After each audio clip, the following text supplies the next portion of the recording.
여러분 안녕하십니까? 민주중앙일보 최인석입니다. 룩킹포맘은 70년대 그리고 80년대 90년대에 미국으로 입양 온 입양아들을 소개하고 한국의 친부모를 찾도록 돕는 그런 프로젝트입니다. 어린 나이에 가족을 이뤘고 다른 나라 다른 문화에서 삶을 시작한 한국인 입양아는 무려 20만 명에 달한다고 하는데요. 룩킹포맘은 한인 입양인들의 엄마 찾기, 부모 찾기는 계속 보호받아야 될 그런 권리라고 믿고 카메라를 켜도록 하겠습니다. 84년 포항에서 한 아이가 태어났습니다. 당시 18살이었던 엄마 하정미 씨는 막 태어난 딸아이 하연미를 입양 보내기로 결정합니다. 아이는 어른이 됐고요. 두 아이의 엄마가 됐습니다. 2004년 20살이 되던 해 하연미 씨는 어머니 하정미 씨를 찾기 위해 본격적인 부모 찾기에 나섭니다. 화상으로 초대합니다. 하연미 씨. 안녕하세요. 반갑습니다. 네. 가까이 있는 것 같지만 아주 멀리 있어요. 화상으로 초대를 했는데. 오늘 어떻습니까? 잘 지내고 계십니까? How are you? I am good. So tell us who you are. Please introduce yourself. I'm Hayenmi님이, and I currently live in the United States. In the southeast part of the United States. Okay. According to the paperwork, you were born in Pohang, Gyeongsang-bukdo, right? And Yes. that was October 1984, if I'm not mistaken. What happened, as far as you know, what happened before you were adopted? I know you were adopted right after you were born. Tell us. So there's not much history of when I was born, from the time I was born until the time I was in Seoul with my foster mother. All I know is that I was given up for adoption after my mother gave birth to me. I see. Here's the picture I have. This was 1985. I think you were staying in the foster care or foster home. Yes, Do you remember this picture? I remember seeing it, but I don't remember when it was taken. I see. How far, about how long you stayed there, the foster home? I'm not exactly sure when I was brought to the foster home, but I was there until I was adopted at like 7.5, 8 months old. I see. And this is the picture right after you were adopted to this family here in the United States, right? Yes. I see. Now, interestingly enough, you have your birth mom's name and birthplace, birth clinic, and pretty much you know what town that you were born from. Yes. These are many leads we're talking about. Now, you started ever since 2004. How much or what of the information did you have so far handy, and how did it help? But I have a lot of information about my family's background, but it hasn't really led anywhere to actually finding her. And also, I understand you went back 2013, your ever first trip to Korea and also Pohang. Tell us about your trip. You were very not happy about the trip, and it wasn't successful at all. What happened? Tell us. So I had a lot of conflict with the other adoptees, and the organization that I was working with wasn't very helpful. When I did visit Pohang, I was there for maybe not even a half a day, and the only places we went in Pohang was City Hall and the police station, which those places didn't give me any information. What about the agencies? We've been talking about the GOAL, that's a nonprofit, and NCLC, I believe, and also a police station. According to all those information and news articles, they've been trying their best to help these American adoptees. Did they help you enough for you to, move on? No, I didn't get any further on my search for my mom when I was in Korea, unfortunately. Now, I understand that you sent a letter to your mom. Her name is Ha Jung-mi, right? Yes. And I believe the registered mail was received by her first time, and the second time it wasn't like that. Tell us, what did you send, and who actually received that, and how, and what was the response from your birth mom? So I contacted the Korean adoptee government agency in Korea to reach out to my mom to send the certified letter to her. They sent one. It was signed by my mother, and it stated that she lives like in an apartment building. The second letter was signed by someone who worked in the apartment building, but it wasn't actually her that signed for it. I see. So that was, when was it? 2014 or 15? I think it was around maybe 2014, 15, something like that. I see. So we don't know, or you don't know her actual physical address, but the institution or the agencies know where she is. Am I right? They have a way to contact her, like they have her government identification number. But they wouldn't be willing to disclose that information to you. No. Did you ever complain about that, or should there be, or should you have a certain right to know that information? Like when I was at the adoption agency, I tried to get as much information as I could, but I wasn't able to obtain that. Let's go over the pictures. These are the pictures that you look like a 1 or 2, right? Yes. Here in the States, right? Yes. And there's this cute little girl is playing with the volleyball, I guess, right? Another picture with a nice dress. I think you're attending the school event or something? No, I was a flower girl in a wedding. Oh, okay. And there's another picture, I think it's right by the swimming pool. Yeah, I was at the beach. Looks like a Western. It was in South Carolina. Is it? Okay. Okay, Yeah. great. Before we move on, a group of high school students organized this Looking for Mom supporter group. Obviously, this nice young gentleman made a message for you. Would you like to watch this? Yes. Okay, here's a Christian song. There you go.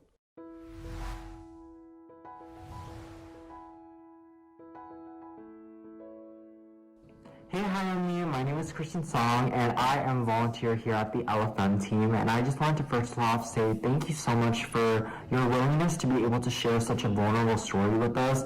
I know that talking about your 15-year-long journey of trying to find your mother, along with the adversities that you faced in the course of that journey, definitely was not something that was easy to talk about. But the fact that you still had the courage to be able to share such a vulnerable story with us, speaks measures in terms of just your character and your willingness to be able to just help other people who were also in the adoption system just realize that there are people who have similar stories as well. And I just wanted to say thank you so much again for sharing your story. And I know for a fact that it has impacted and influenced me to become a better person, and I know for a fact that it's going to positively impact the viewers as well. And so thank you so much again for your willingness to share that story. And I hope that whenever you are able to meet your mother, whether it is in today's interview or if it's in just a future moment in your life, I hope that you know that I, as well as the viewers, are constantly cheering you on. Your story has inspired so many different individuals, including myself and the LFM team, and we just want the absolute best for you, and we wish you the absolute best. Thank you, Christian. That's a Christian song from Cypress, California. How do you like that? Very, very nice message. Now, back to our conversation. I know you went through a DNA test. Was that a 23andMe or Ancestry.com? And tell us, what have you gotten so far out of this DNA test? So with the 23andMe test, basically all I got was like my ethnicity breakdown And then like a few months after I did the test, I received a message from a guy who is presumably my second cousin. Really? Because, yes, we share like 5% DNA, a little over. You told me that you actually met him. What was the conversation about? The conversation was like just trying to get to know him. Is he actually from Pohang too? I don't know. He didn't have very much background information because he was adopted also, and I don't think he was that far into his search. I see. Now, the basic question is, we saw your paperwork, you know your mom's name, you know potential address, the physical address of her. I mean, the question is, what's the key here? What is the thing that we didn't actually come over yet to find your mom? What should be the key things here? Tell us. The thing that I think is missing is for someone to actually come forward and say they know where she is, or my mother coming forward. The registered mail that your mom received, right? Let's be reasonable here. So she received that message and she didn't come forward. Yes. Does that mean she doesn't have any willingness to come forward? What do you think? What else can we do for her to come out? I don't think that it shows an unwillingness for her not to come out per se, because from what I understand, the certified letter just says to contact the adoption agency that they want to update her on some information or something like that. I think that she needs to see me like in this interview saying that I want to see her and how much she means to me. I know that you imagined this many times, like other Korean adoptees, but say your birth mom will probably will get to watch this video. Now, if you want to say something to her, what would you like to tell her? I would like to tell her that I love her very much and that I've always loved her and I've never stopped thinking of her for as long as I can remember, and that I hope she's happy and well in life. Now, what is your next plan? What's your next step to do more search work? Tell us. It's been on my mind to go back to Korea after the restrictions from COVID ease up, Okay. to try to see if I can find some other information, because right now I feel like I'm like at a dead end. I see. This is more like not officially sending letters or registered mails, but there's a way that probably you could get a hold of some kind of relatives out there in the Pohang, and hopefully they can talk to her so she can come forward and finally meet you, right? Yes, she does have brothers. Also, I would like to mention that my older daughter, her middle name is my mother's name. Really? Mm-hmm. What is her name? So should it be Jungmi? Yes, that's my older daughter's middle name. I see. Wow. Okay, so it's still in the family. All right, thank you for your time, Yeonmi. We'll keep in touch and we'll keep our fingers crossed for you. All right, thank you. Bye. Bye. 여러분이 좀 도와주십시오. 이번 영상, 오늘 보신 영상을 혼자 보시지 마시고요. 주변 분들에게 좀, 그리고 여러분들이 속해 있는 뭐 여러 가지 모임들 있는데요. 뭐 등산 모임, 뭐 운동 모임, 조기 축구회 좋습니다. 어떤 커뮤니티든지 여러분들 커뮤니티가 속해 있는 커뮤니티에 좀 퍼뜨려 주시면 좋겠습니다. 혹시 포항 출신인 어머니 성함이 하정미 씨입니다. 포항 출신 어머니 하정미 씨에 대해서 알고 계시면 아래 연락처로 좀 저희들에게 알려주시고요. 저희들이 추정하건대 올해 56세 정도로 추정되고 있습니다. 이 하정미 씨는 기록에 따르면 사남 일녀 중에 두 번째 자녀, 둘째인 것으로 알려져 있습니다. 그리고 기록에 따르면 중학교를 졸업한 이후에 학력은 없는 것으로 아직까지는 추정이 되고요. 딸 하연미 씨가 미국에서 이렇게 애타게 엄마 하정미 씨를 찾고 있습니다. 물론 하정미 씨 입장에서는 이제 40년 가까이 잊혀진 과거와 다시 만나는 일이 그렇게 쉽지는 않을 수 있습니다. 부담스러울 수 있는 일이죠.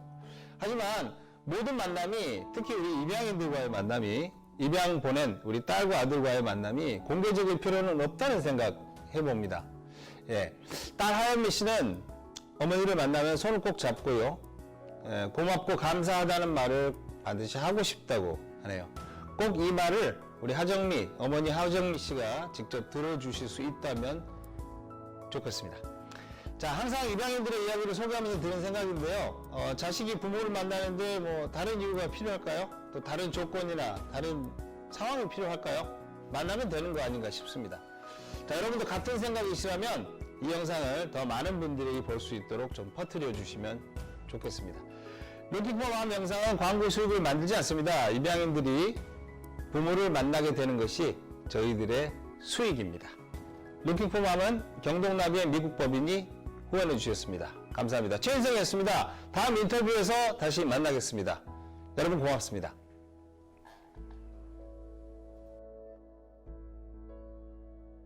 Hello everyone, it's a pleasure to meet you. My name is Yoonhemi and I am the president of National Center for the Rights of the Child, also known as the NCRC.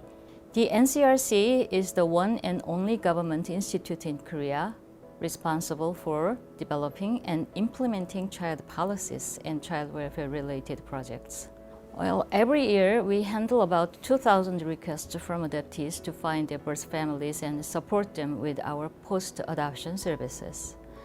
Well, we are working diligently and we are here to listen to you and to help you navigate the search process in any way we can. We are working to enhance the adoption information disclosure system as well as the laws and system in Korea so that adoptees wishing to reunite with their birth families can access necessary information with ease. We will also expand the DNA test program to help more adoptees with little records about their birth parents successfully reconnect with their birth families. We are always here to help you find your family. We want your search to be successful. We are working closely with the government and other agencies and are supporting network building for the adoptee communities. The NCRC and Korean government will continue to listen to you and aid your journey to reconnect with your birth family. Thank you. 감사합니다.